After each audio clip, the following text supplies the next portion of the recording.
Waalaikumsalam warahmatullahi wabarakatuh.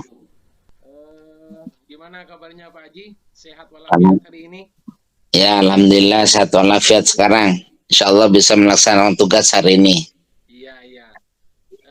Mohon maaf, wawancara kali ini tentang pengambilan keputusan di modul 3 Pak Haji.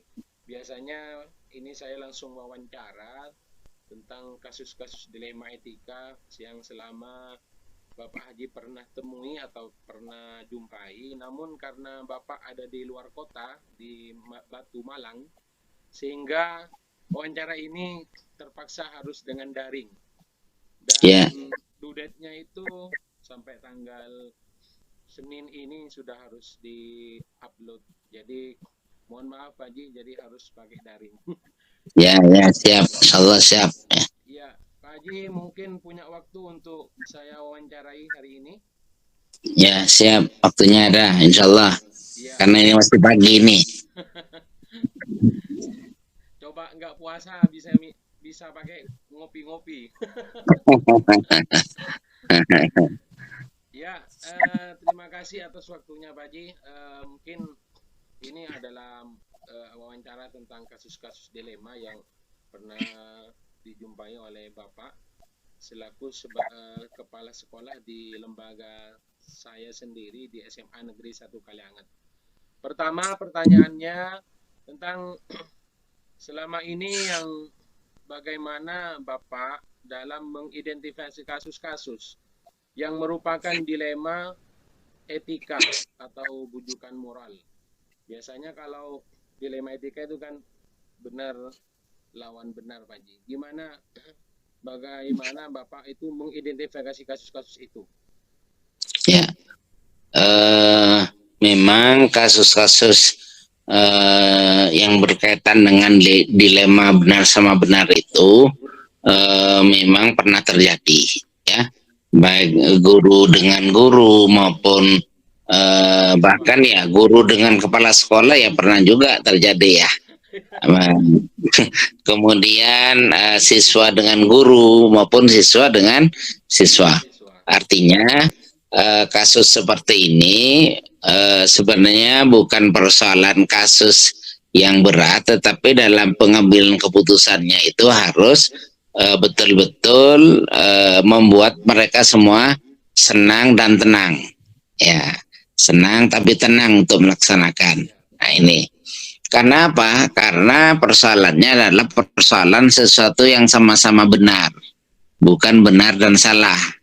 Artinya ketika eh, seorang bermasalah itu, ya bagaimanapun yang dia putuskan itu adalah sesuatu yang benar, bukan sesuatu yang tidak benar. Begitu juga dengan katakanlah lawannya juga berpendapat bahwa apa yang dia kerjakan adalah sesuatu yang benar. Nah, untuk kasus-kasus yang seperti ini tentu kita punya pandangan. Yang pertama melihat sisi kebenaran dari masing-masing yang katakanlah yang direncanakan untuk diputuskan oleh masing-masing pihak. Ya, kita tentu harus mengumpulkan keduanya, berbicara dengan baik. Ya, yang pertama adalah benarnya itu benar situasional, ya, atau benar situasional itu maksudnya adalah benarnya itu berjangka lama atau benarnya hanya berjangka pendek. Tentu kalau yang benarnya ya yang berjangka lama itulah yang memang harus kita ambil sebagai keputusan. Sedangkan yang benarnya yang sifatnya jangkanya itu lebih pendek itu mungkin bisa kita tinggalkan. Untuk apa? Karena setiap perilaku tentu harus bermakna jangka panjang. Ya, setiap keputusan, setiap perilaku itu bermakna jangka panjang. Artinya putusan itu hendaknya bisa memberikan masa-masa yang lebih baik kepada di masa yang akan datang ya. ya, terima kasih Pak Haji atas Iya, jawaban dan ya, identifikasi kasus-kasus.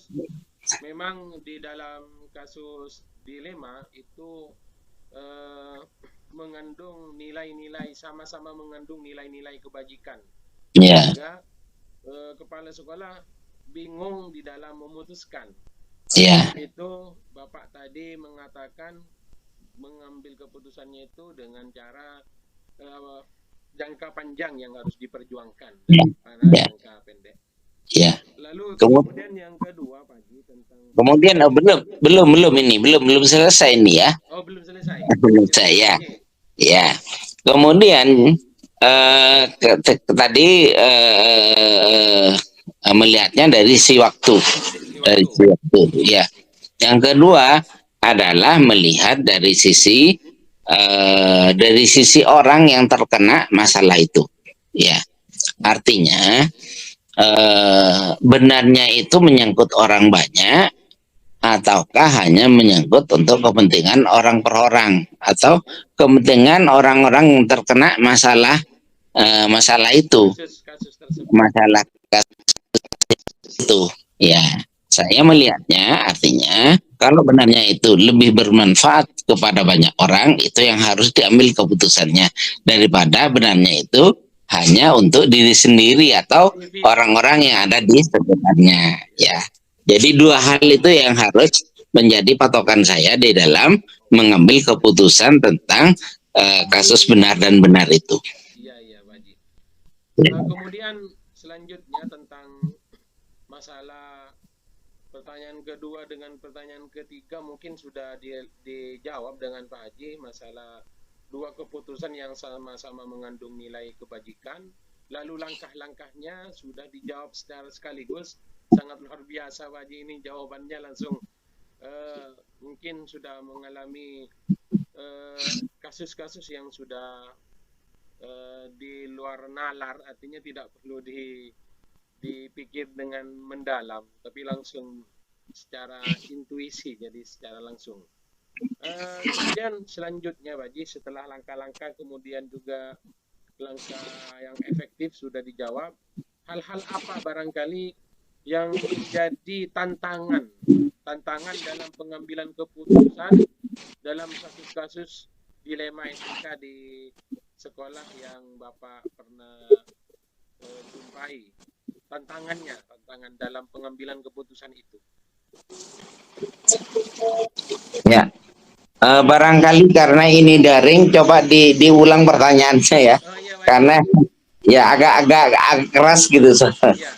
caranya. Dalam sebuah pengambilan keputusan pasti Bapak menemukan tantangan di situ.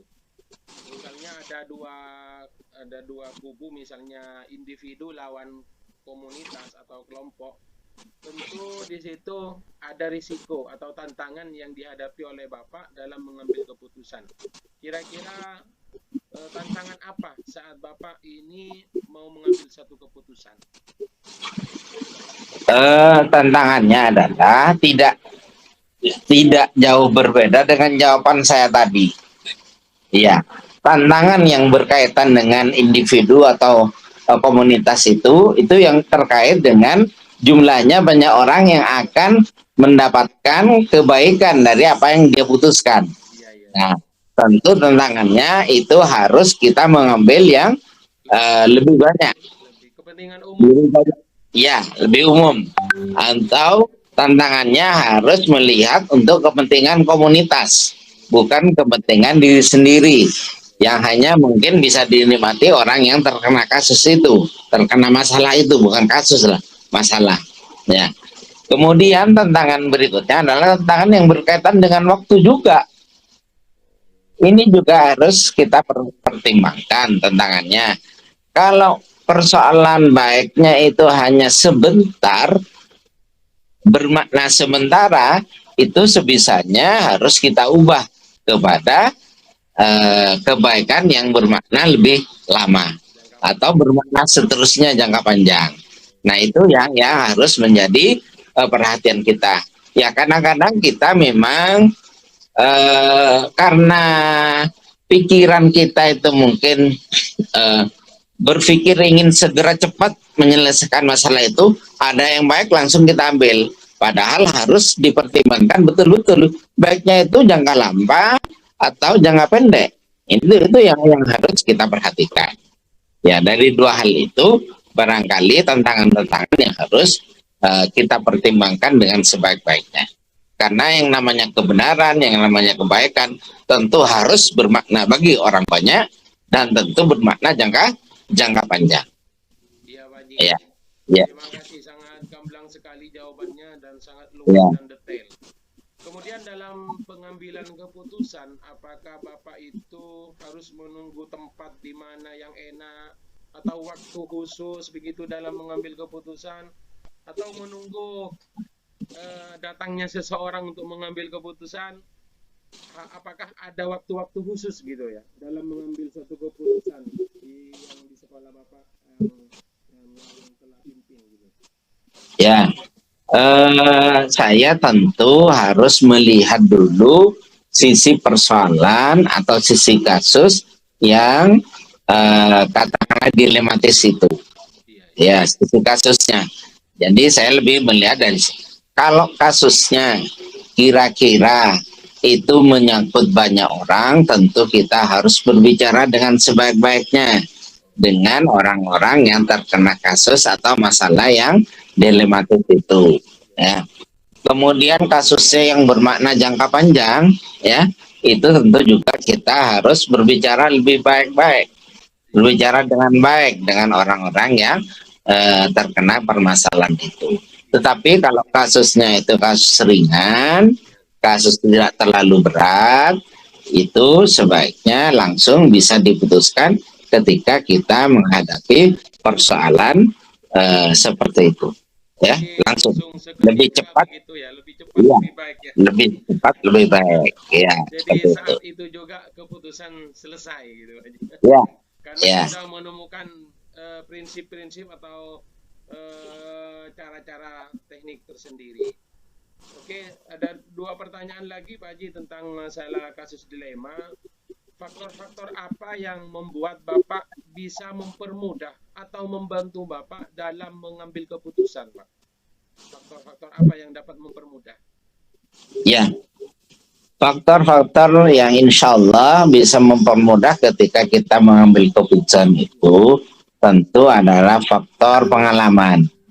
Ya, ini penting. Pengalaman artinya pengalaman harus menjadikan kita mau belajar dari persoalan-persoalan yang kita hadapi. Ya. Termasuk juga adalah faktor keilmuan, ya, keilmuan, ya, keilmuan kita, ya. Kita harus memahami permasalahan itu dari sisi baik dan tidaknya, ya. Itu tentu kita berdasarkan ilmu untuk melihat apakah itu baik, lebih baik atau tidak baik. Ya. Artinya faktor keilmuan itu uh, yang menentukan, yang sangat menentukan bagi kita di dalam pengambilan keputusan itu, ya.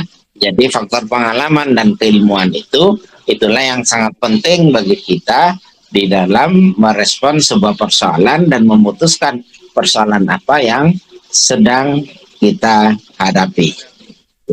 Ya, terima kasih Pak Haji. Satu lagi tentang pertanyaan terakhir. Barangkali selama pengambilan keputusan ada pembelajaran-pembelajaran yang bisa dipetik atau yang bisa dijadikan teladan bagi Bapak, bagi kita semua khususnya sebagai guru juga dan siswa terhadap pengambilan keputusan yang selama ini dihadapi. Pembelajaran apa kira-kira, Pak? Ya, yang pertama tentu akan saya sampaikan bahwa seperti yang saya katakan tadi, bahwa di dalam pengambilan keputusan itu kita harus belajar dari pengalaman yang sebelumnya. Nah, itu. Makanya di dalam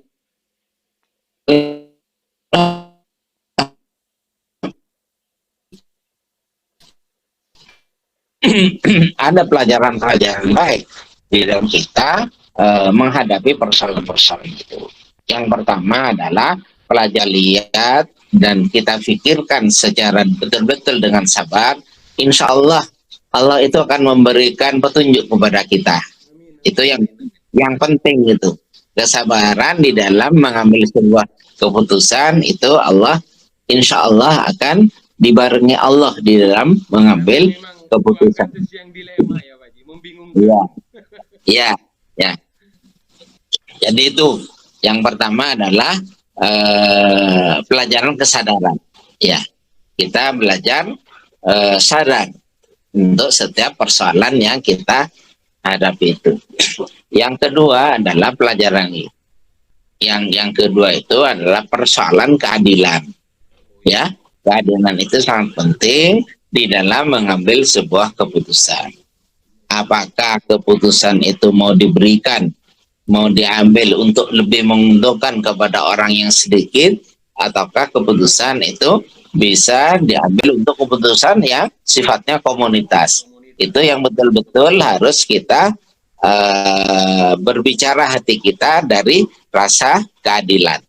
Ya, rasa keadilan. Itu yang sangat penting. Jadi kesabaran dan keadilan itulah yang bisa kita peroleh. Kemudian yang ketiga, ya, pelajarannya, ya, pelajaran yang terakhir yang insya Allah bisa kita ambil di dalam setiap saya menghadapi persoalan-persoalan dilematis seperti itu adalah adalah pelajaran tentang tadi kesabaran ya, keadilan ya, kesabaran, keadilan. Yang ketiga adalah apa? Sudah lupa ini saya. Apa? Ini. Iya. Ini ya. Ke apa? Kesabaran, keadilan dan kesederhanaan.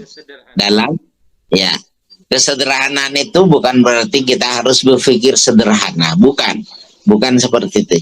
Kesederhanaan itu adalah bahwa setiap persoalan itu harus dilihat apakah persoalan itu bisa menguntungkan orang lain, bisa menguntungkan diri kita, bisa menguntungkan orang-orang di sekitar kita, ataukah tidak. Ya, ini yang perlu kita perhatikan sungguh-sungguh ya. Kadang-kadang mengambil keuntungan di dalam perumusan keputusan itu hanya sifatnya kadang-kadang bersifat apa ya, tidak jelimet, bersifat ini mengambil keputusan itu kadang-kadang orang pertimbangannya itu adalah untung rugi, keuntungan ya. Ada nominal-nominal kadang-kadang, mohon maaf ya, nominal-nominal keuangan yang harus diperhatikan kadang-kadang oleh seseorang dalam. Makanya kita harus melihat ya, kesederhanaan itu tidak harus dikaitkan selalu dengan keuangan itu, tetapi manfaat di dalam pengambilan keputusan itu ya. Jadi kalau sifatnya hanya dilihat dari nominal fulus ya, maka al-fulus tembus ya tidak seperti itu tentunya dalam mengambil keputusan ya, walaupun ada kaidah al-fulus tembus ya, tidak harus dijadikan kaidah di dalam mengambil keputusan, karena setiap keputusan itu betul-betul harus betul-betul dipertimbangkan. Ya, monggo ditutup Pak Haji. Terima kasih atas segala pengambilan keputusannya. Semoga bermanfaat bagi saya. Mohon Bapak untuk memberikan kata-kata penutup dari wawancara ini. Ya, terima kasih Pak Akif. Ya, tentu ini akan menjadi pelajaran bagi kita, khususnya bagi Pak Akif sendiri sebagai calon guru penggerak ya. Jadi calon guru penggerak itu tentu logika dan hatinya harus sama-sama bermain di dalam pengambilan keputusan. Karena Pak Akif ada di dunia pendidikan, dunia yang banyak berhubungan dengan anak-anak didik kita yang akan hidup di masa yang akan datang. Tolong anak-anak kita beri pelajaran, khususnya di dalam kita mengambil keputusan-keputusan yang terkait langsung dengan kehidupan mereka. Ya, itulah yang barangkali sangat penting bagi Pak Akif, bagi kita semuanya, dan Pak Akif tentunya di dalam setiap pengambilan keputusan, baik itu keputusan salah benar, baik itu keputusan yang menyangkut nilai-nilai kebenaran, tentu tetap harus dipertimbangkan dengan logika dan dengan hati nurani. Barangkali itu yang saya sampaikan kepada kita semuanya. Jadi saya tangkap dari kesimpulan Bapak tentang pengambilan keputusan mengandung 3 hal. Yang pertama, keberpihakan kepada murid. Bapak tadi berpihak sama murid dalam satu keputusan. Kemudian yang kedua, ada tanggung jawab sebagai seorang pemimpin. Dan yang ketiga, memperjuangkan nilai-nilai kebajikan. Jadi tiga standar ini yang menjadi seseorang bisa membantu dalam suatu pengambilan keputusan. Terima kasih Bapak atas waktunya. Mungkin saya akhiri dari Pikon ini, pertemuan di daring ini. Semoga kita bisa sharing di lain waktu Bapak. Assalamualaikum warahmatullahi wabarakatuh. Waalaikumsalam warahmatullahi wabarakatuh. Assalamualaikum warahmatullahi wabarakatuh, Pak. Waalaikumsalam warahmatullahi wabarakatuh. Apa kabar Pak Akif? Alhamdulillah. Ini mengganggu waktunya, Pak. Iya, tidak apa-apa. Pak Tirto ini saya dengar ada di kepala sekolah SDN Duko 2, Kecamatan Rubaru. Ini kedatangan saya mau wawancara tentang pengambilan keputusan sebagai kepala sekolah, karena kami di CGP Angkatan 7 ada analisis nanti bagaimana kepala sekolah di dalam mengambil satu keputusan, baik dari prinsip-prinsip dan paradigma, lalu dari juga uji kebenaran dalam satu kasus itu sendiri. Ada 8 item pertanyaan yang saya saat ini, yang siang ini akan saya aturkan kepada Bapak Tirto. Gini Pak, bisa langsung dimulai Pak? Silakan. Oh, ya. Selama ini bagaimana Bapak dapat mengidentifikasi kasus-kasus yang merupakan dilema etika atau bujukan moral di sekolah Bapak? Ya, terima kasih lagi ya. Ya. Mungkin saya mengawali dulu bahwa saya sebenarnya jadi kepala sekolah ini belum lama Pak Akif ya. Iya. Baru setahun lah. 1 tahun. Kalau tidak salah itu sejak bulan April 2022. Ya. Ya tentu yang namanya jabatan baru, apalagi kepala sekolah, di situ kita tidak terlepas dari satu permasalahan atau kasus-kasus yang kita hadapi di sekolah. Terutama seperti yang disebutkan oleh Pak Akif tadi, mungkin ada beberapa masalah atau kasus yang termasuk pada dilema etika, ada beberapa kasus yang termasuk dalam bujukan moral. Iya. Nah, biasanya saya mengkategorikan permasalahan atau kasus itu berdasarkan misalnya sekarang pada kasus di mana masalah tersebut ada ada dua kepentingan yang sama-sama benar gitu Pak ya. Nah, sehingga dilema. Itu termasuk pada dilema etika. Iya. Tetapi ketika kita menghadapi suatu masalah atau kasus ekstranya sudah jelas, yang begini benar, kemudian apabila kita melakukan langkah yang kedua mungkin salah, maka itu termasuk pada bujukan moral. Maka tentu tetap kita berpegang kepada mana yang benar, yang sesuai dengan aturan. Lalu bagaimana cara menjalankan dua peristiwa ini yang dilema, yang benar vs benar gini Pak? Yang istilahnya dilema etika ya. Ini memang untuk saya sendiri sebagai kepala sekolah baru ya sedikit agak sedikit berpikir keras Pak Akif ya. Misalnya ketika saya di awal-awal menjabat sebagai kepala sekolah di SDN Duko 2 itu menemui satu permasalahan. terutama pada siswa. Di mana sebagai keadaan sekolah saya ini, khususnya dari siswa itu, umumnya siswa itu berasal dari daerah yang sangat jauh jaraknya dari sekolah. Pelosok gitu, Pak. Pelosok. Maklum kan daerah saya bebukitan, di Oh, daerah Rubaru itu bebukitan. Artinya ada beberapa siswa, kalau nggak salah 2 atau 3 orang siswa itu yang memang rumahnya sangat jauh, sekitar 3 kiloan. Iya. Itu membuat masalah, artinya dia selalu datang terlambat ke sekolah. Oh, datang terlambat. Nah, setelah kami panggil dan kami coba korek datanya, mengapa, apa alasannya kok sampai terlambat.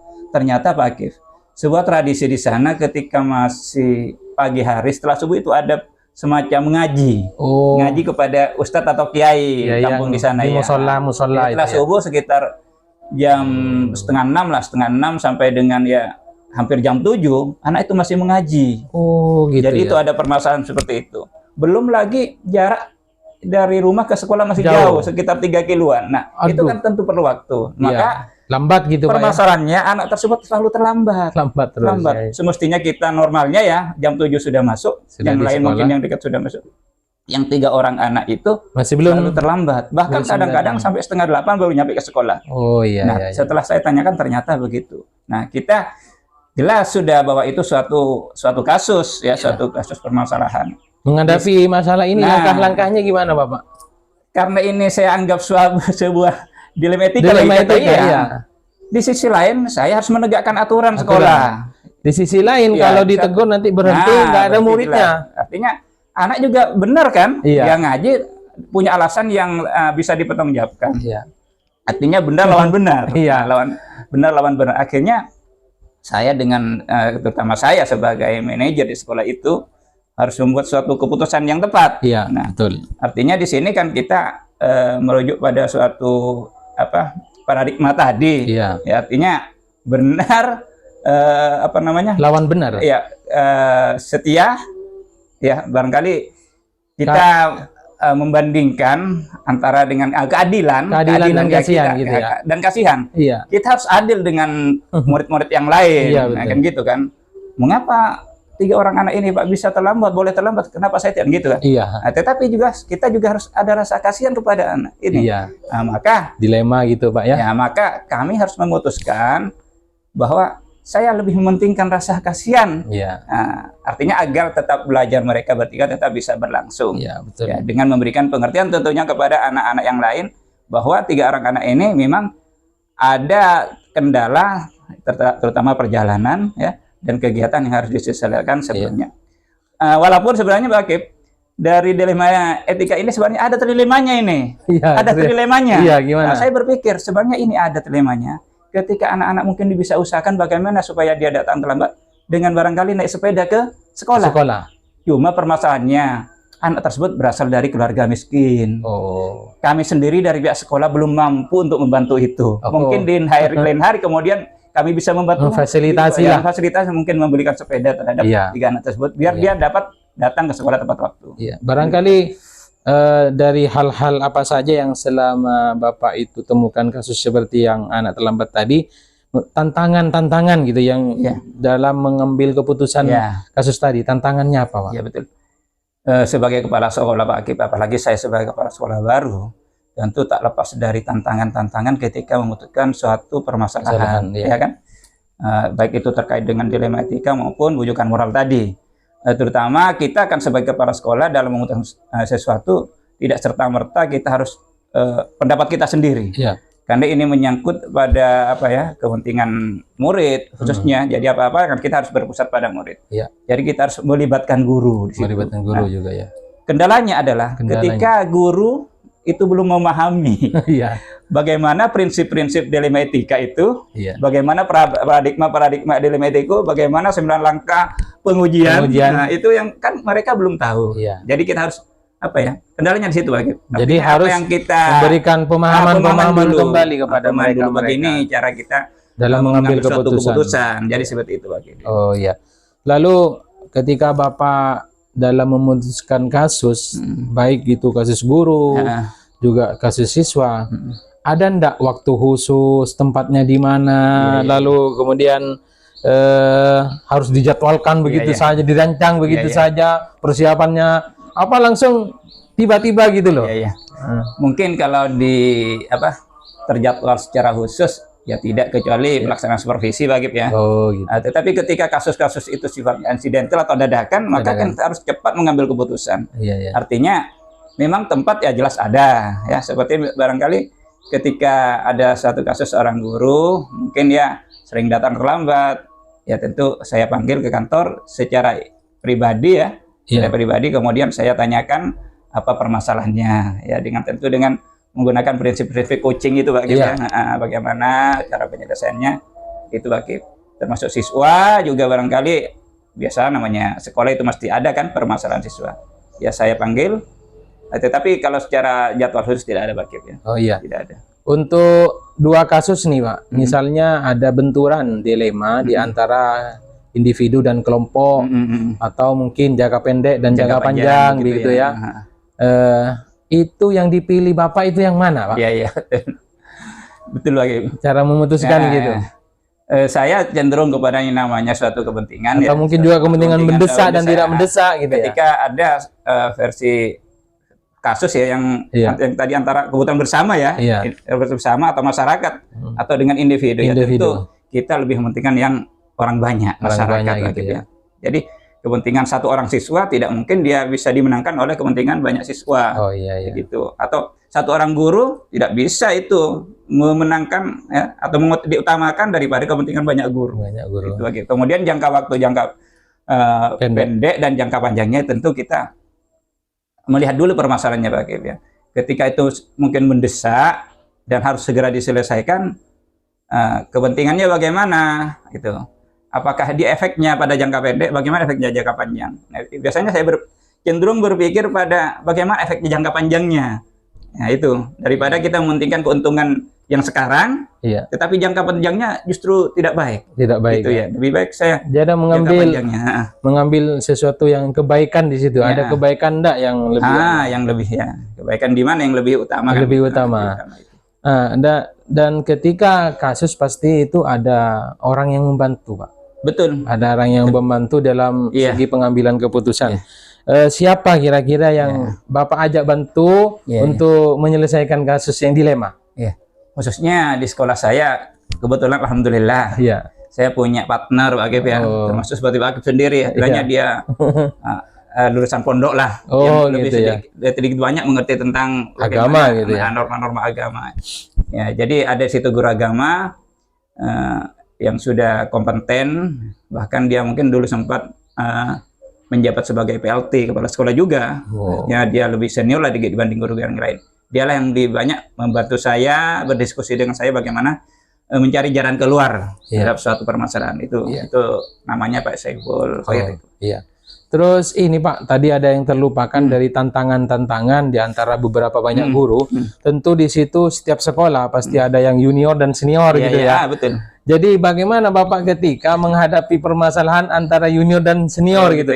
Terkadang yang senior itu tidak mau dibetulkan gitu, nggak ada perbaikan dan sebagainya. Gimana ini Pak caranya? Alhamdulillah Pak, kalau saya sendiri di lembaga saya paling senior saya. Tapi mungkin seandainya saya mungkin ditugaskan di suatu lembaga di mana justru guru, artinya jabatan guru yang di bawah saya itu usianya lebih tua atau lebih senior dari saya, mungkin bisa saja saya hadapi seperti itu. Tetapi juga akhirnya walaupun saya tidak menghadapi permasalahan di senior ya, di senioritas itu, ternyata di junior juga ada masalahnya Pak Gip, di mana masalahnya itu paradigma lama dari senior itu istilahnya yang apa ya, enggan untuk berkembang, enggan untuk bergerak. Artinya dia sudah kandung nyaman di posisi yang sekarang ya. Nah, itu yang Pak Gip. Jadi tidak bisa mengembangkan diri, itu sebuah tantangan yang berat bagi saya itu. Jadi untuk melakukan langkah-langkah itu apa yang pernah Bapak lakukan untuk menyelesaikan seperti itu? Artinya kalau sudah ada di posisi yang enak, mungkin nggak mau berubah dan sebagainya. Gimana langkah-langkahnya? Sebenarnya pertama saya sudah secara dalam hal ini saya sebagai pimpinan memberikan tauladan lagi. Memberikan contoh-contoh. Misalnya sekarang acara disiplin saya datang lebih awal dari mereka. Dari awal. Ingat sasang telodo gitu ya. Memberikan teladan dulu yang saya lakukan. Ya setelah itu mungkin saya baru bisa memberikan motivasi. Ayolah, lambat laun gitu ya Pak ini ya. supaya kalian itu supaya sebagai guru kita bisa berkembang mengikuti zaman perkembangan zaman itu. Gitu. Oke Bapak, dari semua yang telah Bapak sampaikan tadi, dari segi kasus, kemudian juga pengambilan keputusannya begini-begini, adakah pelajaran atau pengalaman yang bisa kita petik khususnya di kasus-kasus dialektika? Iya. Tentu kita khususnya sebagai pimpinan suatu lembaga atau kita sebagai pemimpin pembelajaran ya, istilah sekarang lebih keren itu pemimpin pembelajaran di kurikulum merdeka. Ya, kita harus memang betul-betul menjadi sosok yang bisa diteladani Pak. Ya, kita sebagai semboyan Ki Hajar Dewantara bisa menjadi sosok yang bisa diteladani, artinya kita bisa dicontoh karena kita sebagai pimpinan. Yang kedua, kita terus memberikan motivasi kepada bawahan-bawahan kita lah. Ya. Kemudian yang ketiga tadi terkait dengan pengambilan keputusan, ya walaupun kita sebagai manajer atau sebagai pimpinan, ya bagaimanapun kita harus juga mendengar saran, pendapat, aspirasi daripada guru-guru,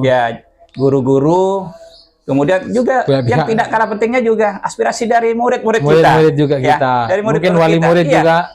Banyak sebenarnya permasalahan di sekolah itu justru jalan keluarnya bisa kita dapatkan dari aspirasi murid kita. Sebenarnya murid kita maunya seperti ini loh, maunya belajar di luar kelas loh supaya dia senang gitu kan. Sehingga permasalahan bisa terjawab. Artinya kita harus bisa memanfaatkan seluruh warga sekolah untuk menjalankan program-program sekolah tersebut.